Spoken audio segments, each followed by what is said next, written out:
Hello, friends. Pastor Amy here from Southgate United Methodist Church. I hope this message finds you well and full of hope as we journey through this beautiful Advent season. Have you ever been confronted by the world's needs and thought, what can I possibly do? Maybe you felt overwhelmed by the enormity of the world's problems, hunger, homelessness, injustice, and maybe you've wondered, where do I even start? Maybe you've done something small and a voice inside whispered, it's just a drop in the ocean. Does it even matter? If you've ever felt this way, you're not alone. But today I want to remind you of something powerful. God has called each of us to do the good that is ours to do, and that matters more than we can imagine.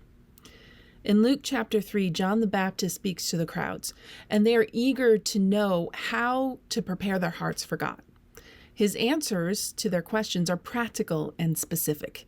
If you have 2 coats, share one with someone who has none. If you have food, share it. If you're a tax collector or a soldier, do your job honestly and justly. Different people, different instructions, but the common thread is clear.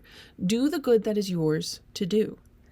Isaiah 58 echoes this call. God invites us to act as repairers and restorers, to feed the hungry, to clothe the naked, to rebuild what is broken.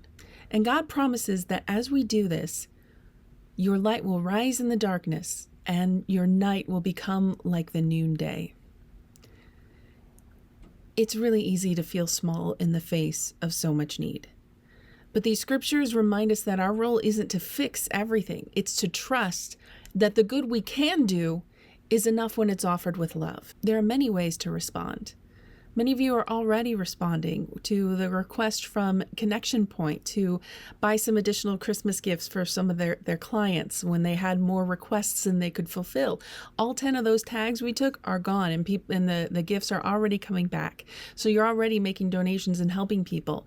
You could also volunteer at Connection Point with their food bank or another nonprofit here in town helping people. You could reach out to somebody who is lonely or grieving with a phone call or a card or even an invitation to lunch. There are so many ways that we can do the good in front of us, that we can make our world a better place.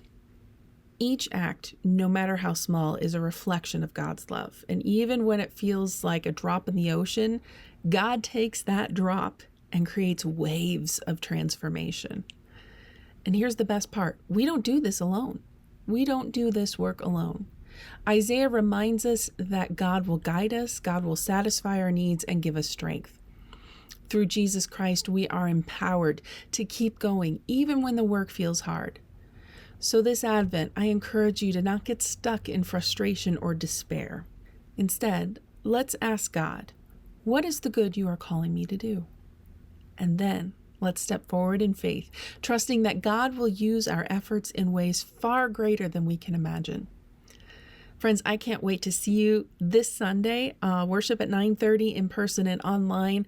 It is our Cantata Sunday. The choirs have been working really hard. So I encourage you, bring a friend, come ready to be inspired and uplifted by the gift of music. Until then, may God's peace and strength surround you as you do the good that is yours to do.